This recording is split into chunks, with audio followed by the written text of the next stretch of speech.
ప్రభువైన యేసుక్రీస్తు నామములో అందరికీ వందనాలు.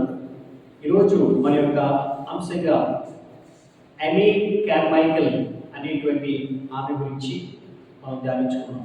ఎవరండి? ఎమీ కార్మైకెల్ గారి యొక్క జీవితాన్ని గురించి మనం ధ్యానించుకుందాం. ఈమె డిసెంబర్ 16వ తారీఖు 1867వ సంవత్సరంలో జన్మించారు. ఎప్పుడండి? డిసెంబర్ 16వ తారీఖు 1867వ సంవత్సరంలో యునైటెడ్ కింగ్డమ్ యూకేలో నార్థన్ ఐర్లాండ్లో మిలిస్లీ అనేటువంటి గ్రామంలో మిలిస్లీ అనేటువంటి విలేజ్లో ఈమె జన్మించారు. మరి ఈ ఎమీ గారి యొక్క తండ్రి గారు ఆయన పేరు డేవిడ్ కార్మైకెల్, ఆమె యొక్క తల్లి గారి పేరు క్యాథరిన్. ఈ డేవిడ్ మరియు క్యాథరిన్ గారి యొక్క దంపతులకు మొత్తం 7 మంది సంతానం అండి. 7 మంది సంతానం. అందులో మొదటి ఆమె ఎమీ కార్మైకెల్, మొదట పుట్టినటువంటి బిడ్డ. She is the first born baby. ఈమె యొక్క తండ్రి గారు ఒక ఫ్లోర్ మిల్ నడిపేవారు. ఆ యొక్క పిండి మిల్లు అని అంటాం కదండి, ఆ యొక్క ఫ్లోర్ మిల్ని నడుపుతూ ఆయన వ్యాపారం చేసుకునేటువంటి వ్యక్తి. ఆ యొక్క బాల్యం నుంచి కూడా తమ బిడ్డలందరినీ ప్రార్థన యందును వాక్యమందును వారు పెంచుతూ వస్తున్నారు. దేవుని అందరి భయభక్తులతో ఆ కుటుంబము ప్రార్థనాపూర్వకంగా చిన్నప్పటి నుంచి కూడా చాలా ప్రేయర్ఫుల్గా ఉండేవారు.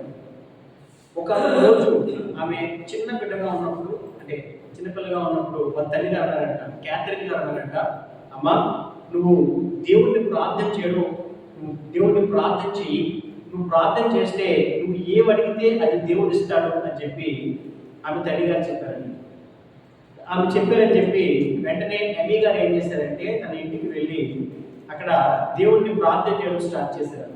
ఏమనంటే, ప్రభువా, ఇంకా చిన్న వయసు అండి, ప్రభువా నాకు బ్రౌన్ ఐస్ ఉన్నాయి, అంటే నాకు కనుగొట్టు బ్రౌన్ కలర్లో ఉంది, నాకు బ్లూ ఐస్ కావాలి, నాకు బ్లూ కలర్ ఐస్ కావాలని చెప్పి ఆమె దేవుడికి ప్రార్థన చేస్తున్నారు. ప్రభువా నాకు బ్లూ ఐస్ ఇది, బ్లూ ఐస్ అంటే ఆ చిన్నతనంలో ఆమె ఆ రకంగా ప్రార్థన చేస్తున్నారు.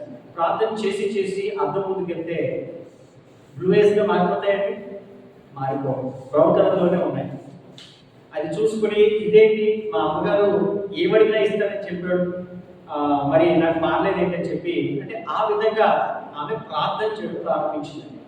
దేవుణ్ణి అప్పటి నుంచి కూడా ఆమె ప్రేయర్ అనేది ఆమె జీవితంలో ప్రారంభమైంది.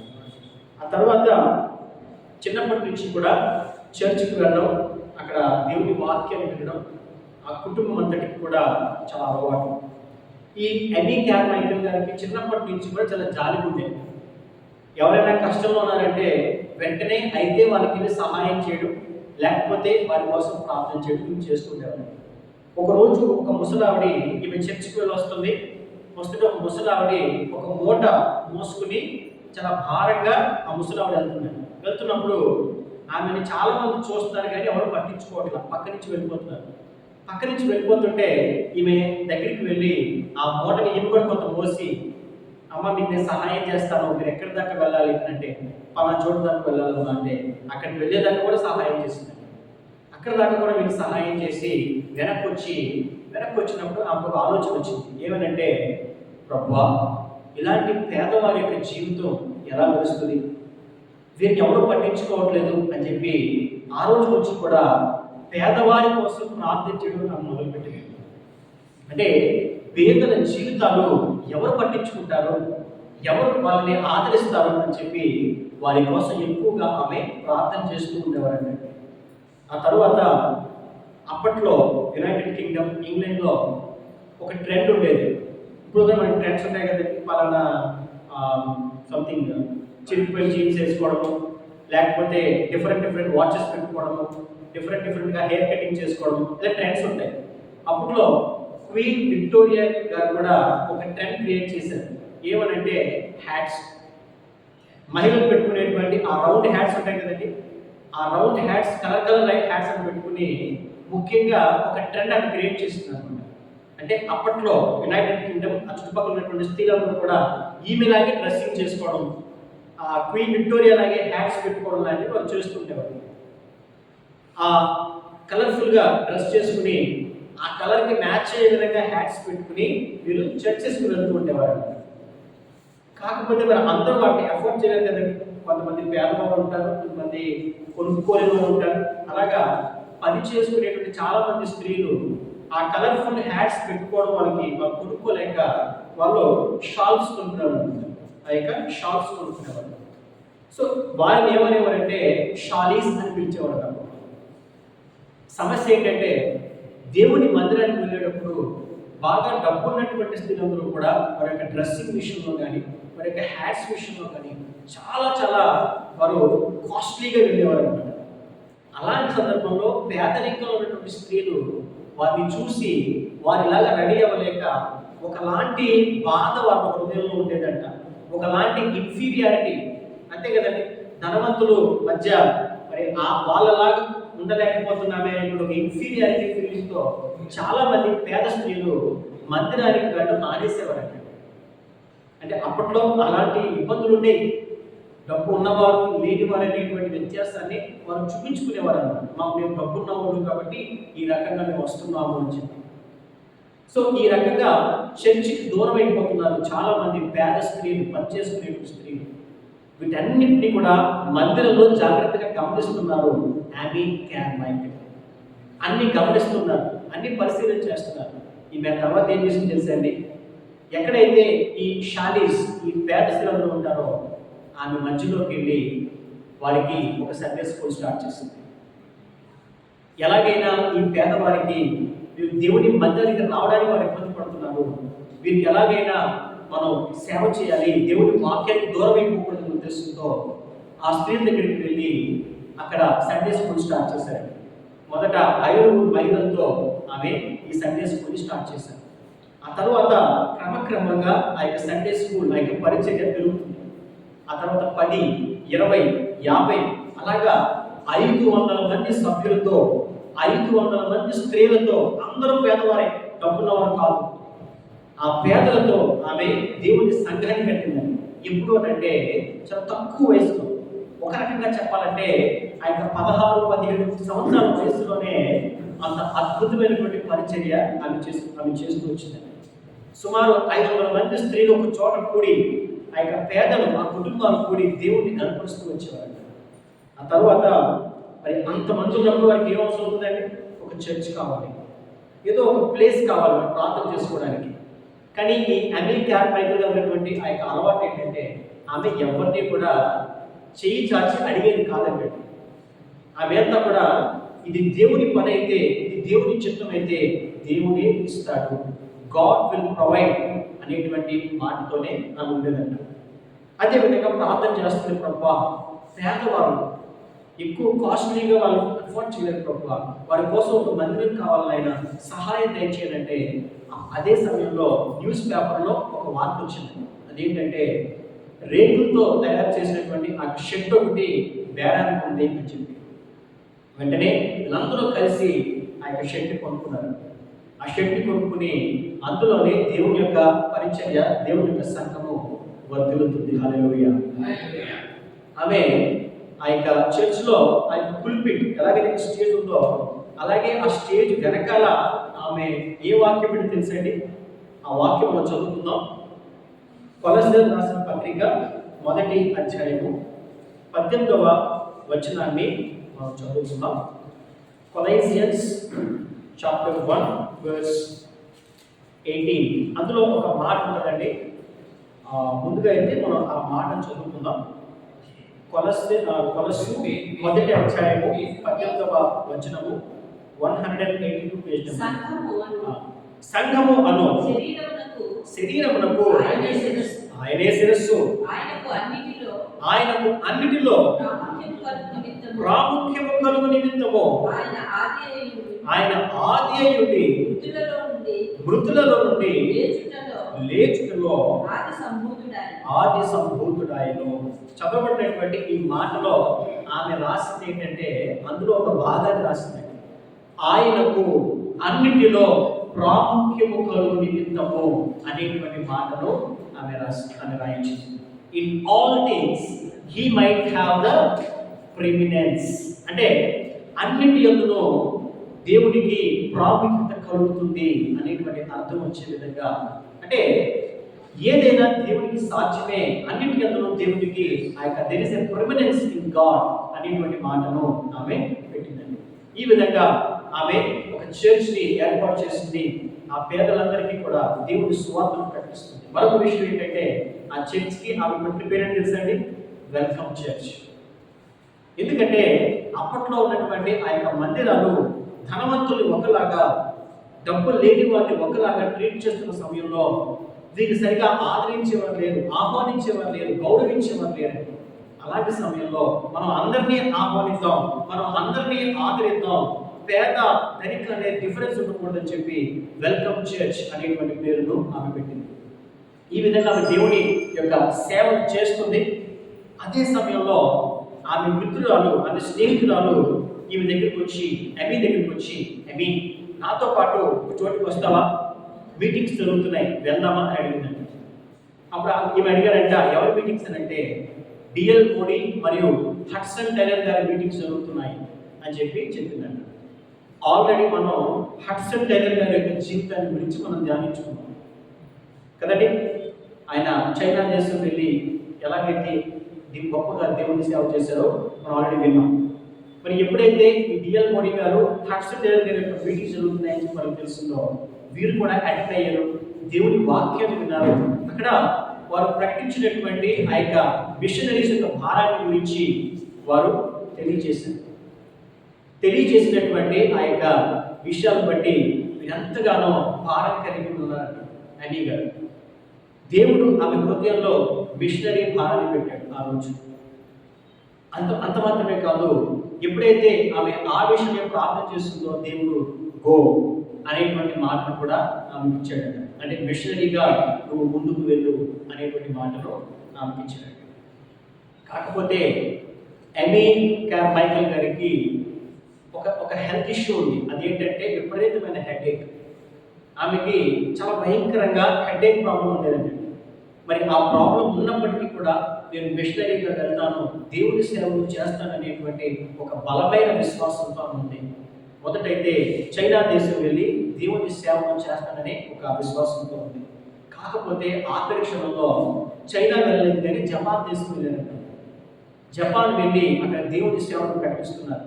మొదట్లో ఆ జపాన్ దేశం యొక్క స్త్రీలు ఈమెను సరిగా రిసీవ్ చేసుకోవాలి.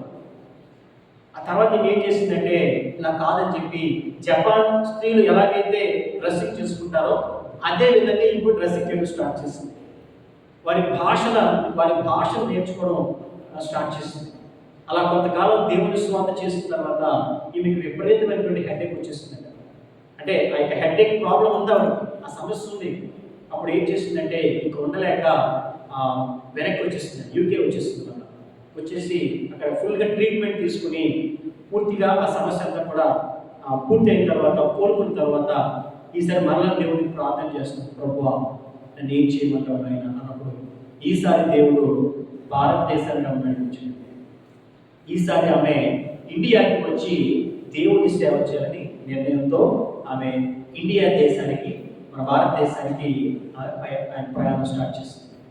ఈమె ఏ వయసులో దేవుని సేవ ప్రారంభించింది అని అంటే నేను ఆల్రెడీ చెప్పాను, చాలా టీనేజ్లోనే స్టార్ట్ చేసింది. ఆ యొక్క 18 సంవత్సరాల వయసులోనే ఆమె దేవుని యొక్క సేవను ప్రారంభించేసింది. మరి మొత్తానికైతే భారతదేశం ప్రయాణం అయింది. భారతదేశం వెళ్ళి ఏం చేయాలో తెలియదు, ఎలా దేవుని సేవ చేయాలో తెలియదు. దేవుడు చెప్పాడు, వచ్చేసింది. బెంగళూరులో దిగింది. 1895వ సంవత్సరంలో ఈమె బెంగళూరుకు వచ్చారు. ఆ తర్వాత అక్కడి నుంచి తమిళనాడు స్టేట్కి వచ్చి అక్కడ తమిళ్ నేర్చుకోవడం స్టార్ట్ చేశారు. ఆ విధంగా దేవుని సేవ చేద్దాం, ఓన్లీ ప్రీచింగ్, దేవుని వాక్యాన్ని మనం ప్రకటిద్దాం అనే ఉద్దేశంతో వచ్చింది. ఇక్కడ దాకా అంతా బాగానే ఉందండి. కానీ ఇక్కడ జరిగినటువంటి ఒక సంఘటన ఆమె సేవా పరిచయనే మార్చేసింది. మనం ఒక మాటలో చెప్పాలంటే టర్నింగ్ పాయింట్ చూసారా, ఆ టర్నింగ్ పాయింట్ వచ్చింది. ఏంటంటే జాగ్రత్తగా వినండి. ఒకరోజు ఆమె సేవా పరిచర్యలు చేస్తూ ఉంది. ఒక 7 సంవత్సరాల చిన్న పాప, 7 years చిన్న పాప, ఆమె పేరు ప్రీనా. ఈ ప్రీనా అనే పాప పరిగెత్తుకుంటూ నన్ను కాపాడండి, నన్ను కాపాడండి, నన్ను కాపాడండి అని చెప్పి పరిగెత్తుకుంటూ పారిపోతుందండి. ఇక్కడ వెనకాల కొంతమంది ఆమెను ఫాలో అవుతున్నారు. అయితే ఒక ఆయన దగ్గరికి ఈమె పారిపోతే ఆయన ఏం చేశాడంటే, ఇదిగో పాప, వీళ్ళు కాపాడగలిగే వ్యక్తి ఒక్కళ్ళే ఉన్నారు, ఇదిగో బ్రిటిష్ దేశం నుంచి ఒక ఆమె వచ్చింది, ఆమె నేను కాపాడగలనని చెప్పి ఈ ప్రేరణని అతను ఏం చేశాడంటే ఎమీ క్యార్మైకల్ గారి దగ్గరికి తీసుకెళ్ళిన తర్వాత అక్కడ అమ్మ ఏంటి నీ సమస్య ఏంటి, నీ ప్రాబ్లం ఏంటి అని చెప్పి ఆమె చేతులు చూస్తే చేతుల నిండా వాతలు ఉన్నాయి, దెబ్బలు ఉన్నాయి. ఈ దెబ్బలు ఏంటమ్మా, ఈ వాతలు ఏంటి, అసలు ఈ వేషం ఏంటి, ఏంటి ఇదంతా అంటే అప్పుడు ఆయన తీసుకొచ్చిన ఆయన చెప్పాడట, అమ్మ ఈ చిన్న పాపని వారి తల్లిదండ్రులు ఆలయానికి అమ్మేశారు. ఏంటంటే ఆలయానికి అమ్మేశారు. ఏంటి అమ్మేయడం అని అంటే అప్పట్లో దేవదాసీలు ఉండేవారంట. దేవదాసీలుగా ఆడపిల్లల్ని ఆలయానికి అమ్మేసేవారంట. దీన్ని జోగిని వ్యవస్థ అని పిలిచేవారంట. ఈ జోగినీల వ్యవస్థ అంటే ఏంటంటే ఆడపిల్లల్ని తల్లిదండ్రులు ఇంత అని చెప్పి ఆలయానికి అమ్మేసేవారు. అక్కడ ఏం జరిగేదంటే టెంపుల్ ప్రాస్టిట్యూషన్ జరిగేది. అంటే ఆ యొక్క ఆలయ వేశ్యలుగా వారు ఉండేవారు. అంటే ఆ యొక్క పెద్దలు వీరిని పాడు చేయడము, వీళ్ళు ఇష్టానుసారంగా ఉపయోగించుకోవడం లాంటి భయంకరమైనటువంటి విషయాలు అప్పుడు జరిగాయి. దీన్నే జోగిని వ్యవస్థ అని పిలిచేవారంట. వీరిని దేవదాసీలు అని పిలిచేవారంట. అలా ఆ చిన్న పాపను తల్లిదండ్రులు అమ్మేశారు. ఆమె వయసు ఎంతండి? 7 సంవత్సరాలు. ఆమెకి ఏమీ తెలియదు. అక్కడ ఉన్నటువంటి ఆ స్త్రీలు, అమ్మి వేయబడినటువంటి స్త్రీలు ఇంకా ఉన్నారు. వారు పడుతున్నటువంటి బాధలు చూసి ఈ అమ్మాయికి భయం వేసింది. భయం ఒకసారి పారిపోయిందండి. పారిపోతే ఆమెను పట్టుకుని తీసుకొచ్చి విపరీతంగా కొట్టారంట చేతుల మీద. మళ్ళీ పారిపోయిందంట. మళ్ళీ పారిపోతే సరే చేతుల మీద వాతలు పెట్టేశారంట. ఇంకొకసారి నువ్వు వెళ్ళావా, నేను ఇంకా ఉపేక్షించేది లేదు, జాగ్రత్త అని చెప్పి వార్నింగ్ ఇచ్చారంట. ఆ యొక్క బాధల్ని భరించలేక మళ్ళా పారిపోయిందండి. వాతలు పెడుతున్నప్పటికీ పారిపోయిందంటే అక్కడ ఎంత వేదన పడుతుందో మనం అర్థం చేసుకోవచ్చు. ఆ విధంగా ఆమె మరలా పారిపోయినప్పుడు ఎమీ గారి దగ్గరికి వచ్చింది. మొత్తానికి ఈ ఎమీ గారు ఆ మాటలని విన్నప్పుడు ఆమె చలించిపోయింది, ఆమె ఆశ్చర్యపోయింది. ఏంటి దారుణం, స్త్రీల పట్ల ఎంత దారుణంగా వీళ్ళు ప్రవర్తిస్తున్నానని చెప్పి ఆ బిడ్డ దగ్గరికి తీసుకుని, అమ్మ నేను పెంచుకుంటాను, నువ్వు భయపడకని చెప్పి వచ్చారంట. ఆ యొక్క సంబంధించిన పెద్దలు వచ్చారంట. ఆ పాపను మీరు వెనక్కి ఇవ్వాలి అంటే ఇవ్వను అని అంటే కుదరదు అని చెప్పి వాళ్ళు కంప్లైంట్ ఇచ్చేదాకా వెళ్ళారంట. నువ్వు దిక్కుతో చెప్పుకో, నువ్వు ఎక్కడ చెప్పుకున్నావు చెప్పుకో, ఆ పాపం నేను వెనక్కి ఇవ్వను అని చెప్పిందండి. అంటే అప్పట్లో భారతదేశాన్ని బ్రిటిష్ వారు పరిపాలన చేస్తున్నారు. ఈ యొక్క ఈస్ట్ ఇండియా కంపెనీ ద్వారా వారు భారతదేశానికి వచ్చి భారతదేశాన్ని పరిపాలన చేస్తున్నటువంటి సమయంలో ఈమె ఎవరండి? ఈమె యొక్క బ్రిటిష్ యొక్క స్త్రీ, బ్రిటిష్ పౌరు ఉన్నటువంటి ఆ స్త్రీ. మరి ఎదురు చెప్పగలరా? చెప్పలేదు. గమ్ముని అంటే ఒక కంప్లైంట్ చేసిన ఆ కంప్లైంట్ ఎక్కడికి వెళ్తుంది? మళ్ళీ బ్రిటిష్ వారి దగ్గరికి వెళ్తుంది. సో ఆ బ్రిటిష్ వారి మాటలకి కొంత భయపడేవారు.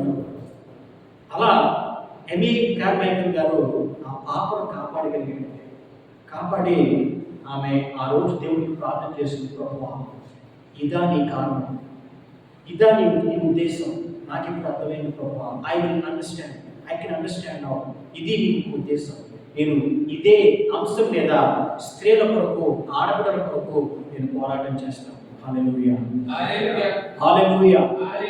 ఆ యొక్క తమిళనాడులో ఊరి పేరు ఏంటంటే డాన్పూర్, DOHNAVUR, డాన్పూర్ అనేటువంటి ఊర్లో జరుగుతున్నటువంటి దారుణం ఇవన్నీ కూడా. ఆ ఆడపిల్లల్ని సొంత తల్లిదండ్రులే ఆడపిల్ల పుడితేనంటే అప్పట్లో ఈ ఆడపిల్ల మనకి ఎందుకు పనిచేయదు, ఈమెను కష్టపడి పెంచాలి, పెళ్లి చేయాలంటే కొన్ని డబ్బు కావాలి అని మన వల్ల అవుతుందని చెప్పి అయితే ఆ ఆడబిడ్డ కళ్ళు తొలగించుకునేవారంట. లేకపోతే ఇలా దేవదాసీలుగా అమ్మేసేవారంట. అలాంటి పరిస్థితుల మధ్య ఈమె ఆ ఆడపిల్లల కోసం పోరాటం మొదలుపెట్టింది. ఆ విధంగా ఈమె 1904వ సంవత్సరంలో 1904 సంవత్సరంలో ఈ ఆడపిల్లలందరినీ కూడా ఒక చోట నుంచి ఆమె పెంచడం స్టార్ట్ చేసింది. మొత్తానికైతే 17 మంది ఆడపిల్లలను ఈమె కాపాడగలిగింది. ఏవైతే భయంకరమైన హింసలు పొందుతున్నారో ఆ యొక్క చైల్డ్ అబ్యూస్, ఫిజికల్ అబ్యూస్ ఏదైతే పొందుతున్నారో వారిని తీసుకొచ్చి 17 మందిని ఆమె కాపాడింది. ఆ యొక్క పరిచయం ఆమె కొనసాగిస్తూ ఉందండి. అలా విత్ టైం ఆమె ఇంకా కాపాడుతూ వస్తుంది ఆడపిల్లలు. ఎక్కడ ఆడపిల్ల ఉన్నది అని అంటే అక్కడికి వెళ్ళి ఆమెను తీసుకొచ్చి ఆమెను కాపాడి పెంచుకునేదండి. అలా 1913 సంవత్సరం వచ్చేసరికి 130 మంది ఆడపిల్లల్ని ఈమె కాపాడగలిగింది. ఈ విధంగా ఈ దేవదాసులకు ఇక్కడ ఇంకొక సమస్య కూడా ఉందండి. అదేంటంటే ఎవరైతే ఈ దేవదాసులుగా అభివేయబడుతున్నారో ఆ ఆలయంలో మరి వారికి పిల్లలు పుడతారు కదా. పిల్లలు పుట్టినప్పుడంట ఆడపిల్లలు పడితే ఓకేనండి, మళ్ళీ వాళ్ళు కూడా దేవదాసులుగా మార్చేసి ఉంచుకునేవారంట. మగ పిల్లలు పడితే వారిని బయటికి వెళ్ళేసేవారంట. ఎవరు పెద్దలు ఎవరైతే ఉన్నారో వారు. ఈమె ఏం చేసిందంటే త్రోసివేయబడినటువంటి మగబిడ్డలు కూడా తెచ్చుకున్నారంట. మరి వాళ్ళు అనాథలైపోకూడదు కదండి. అలా అటు ఆడపిల్లల్ని ఇటు త్రోసివేయబడినటువంటి దిక్కుమొక్కులైనటువంటి మగపిల్లలు ఇద్దరిని కూడా తెచ్చుకుని ఆమె ఆ యొక్క ఆశ్రమం ఒకటి నిర్మించి ఆ ఆశ్రమంలో వారికి కావలసినటువంటి అన్ని ఏర్పాటు చేసి దేవుని యందు భయభక్తుల్లో దేవుని వాక్యంతో ఆమె పెంచుతూ వస్తుందండి. ఈ విధంగా ఆమె పరిచర్య చేస్తూ వస్తుంది. భారతదేశంలో ఆ యొక్క తమిళనాడు ప్రాంతంలో చిల్డ్రన్ హోమ్ ప్రారంభించింది. ఆ తర్వాత అక్కడ ఉన్నటువంటి ఆ యొక్క వృద్ధుల్ని పట్టించుకోనటువంటి పరిస్థితుల్లో ఓల్డేజ్ హోమ్ స్టార్ట్ చేసింది. ఆ తర్వాత ఒక మెడికల్ హోమ్ స్టార్ట్ చేసింది. అక్కడ మెడిసిన్స్ లేవు, సరైనటువంటి వైద్యం లేదని చెప్పి మెడికల్ హోమ్ స్టార్ట్ చేసింది. ఆ తర్వాత ఒక స్కూల్ స్టార్ట్ చేసింది. ఆడపిల్లలకి మనం చదివివ్వాలి, వాళ్ళు చదువుకుంటే కొంత మార్పు వస్తుంది సమాజంలో అని చెప్పి స్కూల్ స్టార్ట్ చేసింది. ఆ తర్వాత హై స్కూల్ స్టార్ట్ చేసింది. ఆ తర్వాత స్త్రీలకు ఏదో ఒక వృత్తి మనం ఏర్పాటు చేయగలగాలి, వారిని ఏదో విధంగా మనం ఎంపవర్ చేయాలి అనే ఉద్దేశంతో ఆ యొక్క టైలరింగ్ యూనిట్స్ని కూడా ఆమె ప్రారంభించిందండి. ఈ విధంగా ఆమె భారతదేశం వచ్చిన తర్వాత ఒక్కసారి కూడా ఆమె వెనక్కి తిరిగి వెళ్ళలేదండి. యూకే నుంచి వచ్చింది. అక్కడ ఉన్నటువంటి లగ్జూరియస్ లైఫ్ వదిలిపెట్టేసి భారతదేశం వచ్చి ఇక్కడ సేవ చేస్తుంది. ఆమె బ్రతుకున్నంత కాలము భారతదేశంలో ఉందండి. సుమారు 55 సంవత్సరాల పాటు ఆమె భారతదేశంలో సేవ చేసింది. ఆ తర్వాత ఏమైందంటే ఇలా గొప్ప సోషల్ వర్క్ చేస్తుందండి. ఆమె చేస్తున్నప్పుడు ఒక రోజు ప్రమాదవశాత్తు ఒక గుంటలో ఆమె కాలు పడిపోయి కాలు నిండిపోయింది. కాలు అంతా కూడా బ్రేక్ అయిపోయింది. అప్పట్లో అంత వైద్య సదుపాయం లేదు, అంత మెడికల్ ఫెసిలిటీస్ లేవు. అది ట్రీట్మెంట్ తీసుకోవాలంటే ఇది మళ్ళీ ఇంగ్లాండ్ దేశానికి వెళ్ళాలి. ఇంగ్లాండ్ దేశానికి వెళ్ళడానికి ఈమెకి ఇష్టం లేదు. ఎందుకంటే ఈమె లేకపోవడం చూసి మరలా వీళ్ళందరినీ కూడా ఇది చేస్తారని చెప్పి ఆమె మరలా వెనక్కి కూడా వెళ్ళలేదండి. అలాగే బాగా అనుభవిస్తూ మంచం మీదే ఉండి అక్కడ ఉన్నటువంటి అన్ని కూడా చూసుకుంటున్నాను. ఆమె చనిపోక ముందు 20 సంవత్సరాల పాటు ఆమె అలా మంచం మీదే ఉందండి. మంచం మీదే ఉండి ఆ ఆడపిల్లల్ని కాపాడుకుంటూ ఎక్కడికంటే అక్కడికి ఎట్లు బండి మీద వెళ్ళిపోయేదంట. ఎక్కడ అనాథ బిడ్డ కనిపిస్తే ఆ అనాథ బిడ్డను తీసుకొచ్చి ఆశ్రమంలో పెట్టుకునేదంట. వారికి కావాల్సినటువంటి ఆహారాన్ని, వారికి కావాల్సినటువంటి వైద్యాన్ని, బట్టల్ని అన్నింటినీ కూడా ఏర్పాటు చేస్తూ గొప్ప పరిచయం చేసింది. అవి క్యాల్ ఆ పేరేంటండి మైకేల్. ఈ విధంగా ఆమె గొప్ప సేవ చేస్తుంది. ఆ తరువాత ఆమె మనసులో ఉన్నటువంటి ఆలోచన ఏంటంటే ఆమె తర్వాత ఈ సంస్థకు ఒక భారతీయ స్త్రీని హెడ్గా చేయాలని ఒక కోరిక. మళ్ళీ బ్రిటిషర్స్ రాకూడదు, నాలాగా వాళ్ళు చేయకపోవచ్చు, ఈ భారతీయులకు నేను చేసేది ఏంటి అని అనుకోవచ్చు. అలా కాదు, అన్నీ తెలిసినటువంటి కష్టం తెలిసినటువంటి ఈ భారతీయ స్త్రీనే ఈమె తర్వాత హెడ్గా పెట్టాలని కోరుకుంది. ఆమె అలాగే చేసింది. ఈమె భారతదేశం వచ్చింది, సేవ చేసింది కదండి. ఈమె జీవితకాలం అంతా కూడా 2 డెసిషన్స్ ఈమె బలంగా తీసుకుంది. అదేంటంటే ఈమె వచ్చిన తర్వాత ఈ విధంగా ఆశ్రమం ప్రారంభించిన తర్వాత తాను బ్రతుకున్నంత కాలము ఉన్నంత కాలం కూడా భారతీయ స్త్రీలలాగే చీర కట్టిందండి. అలా చీరే ఆ బ్రిటిషర్స్ కట్టేటువంటి డ్రెస్లో కాకుండా బ్రతుకున్నంత కాలము ఆమె చీర కట్టింది. బ్రతుకున్నంత కాలము కూడా భారతదేశంలో కూడా వారు కింద చేపల మీద పడుకుంటున్నారు, నేను మాత్రం పరుపు మీద పడుకోవడం కరెక్ట్ కాదని చెప్పి బ్రతుకున్నంత కాలం ఆమె బెడ్ మీద ఎక్కడంత వరకు కూడా కింద చేప మీద పడుకుందండి. వారు నేను వేరు వేరు కాదు, అందరూ ఒకటే అనేటువంటి ఆ యొక్క ఉద్దేశంతో ఒక గొప్ప సేవ ఆమె భారతదేశంలో ఎమ్మీ గారు చేశారు. ఆమె ఆ కాలు బ్రేక్ అయిపోయిన తర్వాత ఇంకా నడవలేక మంచం మీద ఉన్నప్పుడు ఆమె ఏం చేసిందంటే పుస్తకాలు ప్రారంభించింది, బుక్స్ రాసింది. ఆ సమయం మనం వృధాపరచుకోకూడదు. ఇక్కడ ఉన్నటువంటి పరిస్థితుల గురించి ప్రపంచానికి తెలియాలి, ఇక్కడ జరుగుతున్నటువంటి అన్యాయాన్ని గురించి ప్రపంచానికి తెలియాలి అని చెప్పి బుక్స్ రాసిందంట. సుమారు 35 పుస్తకాలు రాసిందంట. ఆ 35 పుస్తకాల్ని సుమారు 15-16 భాషల్లోకి తర్జుమా చేసి ప్రపంచం అంతా కూడా వాటిని డిస్ట్రిబ్యూట్ చేయబడ్డాయి. ఆమె రాసినటువంటి పుస్తకంలో మోస్ట్ పాపులర్ బుక్ ఏంటంటే, ఆ పుస్తకం పేరు ఏంటంటే ఇఫ్. ఏంటంటే ఇఫ్ అంటే ఏంటంటే ఒకవేళ అనేటువంటి పుస్తకాన్ని ఈమె రాసినటువంటి ఆ పుస్తకం అప్పట్లో it created a sensation, most popular book అనమాట. ఆ విధంగా మరి ఎమ్మీ కార్మైకేల్ గారు భారతదేశంలో గొప్ప సేవను ఆమె చేశారు. సుమారు 55 సంవత్సరాల పాటు ఆమె ఇక్కడ ముఖ్యంగా భారతీయ స్త్రీలకు ఆమె సేవ చేశారండి.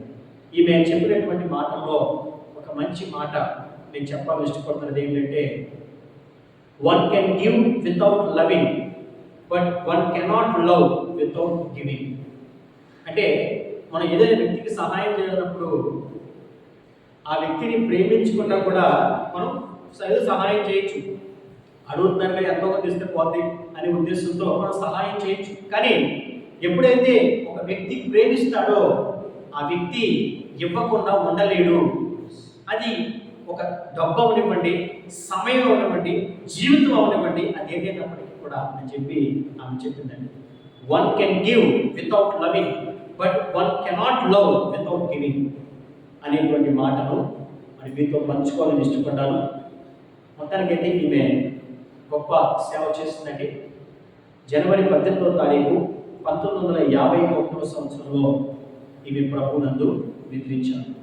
ఈ విధంగా ఎమ్మీ కార్మైకేల్ గారు భారతదేశం వచ్చి దేవుడు ఆమెకు చూపినటువంటి ఆ మార్గంలో గో అని దేవుడు చెప్పినటువంటి ఆ మాటను బట్టి ఆమె భారతదేశం వచ్చి ఇక్కడ జరుగుతున్నటువంటి అన్యాయాల మీద పోరాటం చేసింది.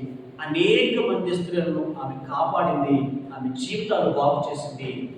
ఏ పరిచర్య అయితే ఆమె ప్రారంభించిందో మరి ఇప్పటికీ కూడా ఆ యొక్క పరిచర్య కొనసాగుతుందండి. ఈ విధంగా ఎమ్మీ కార్మైకేల్ గారిని దేవుడు ఎంతో గొప్ప మిషనరీగా భారతదేశంలో దేవుడు ఎంతో గొప్పగా వాడుతున్నాడు. ఇదండి ఎమ్మీ కార్మైకేల్ గారి యొక్క జీవితం. రేపటి రోజున మరొక మిషనరీ గురించి మనం ధ్యానించుకుందాం. దేవుడు తన పరిశుద్ధ వాక్కును దీవించి ఆశీర్వదించును గాక. ఆమేన్.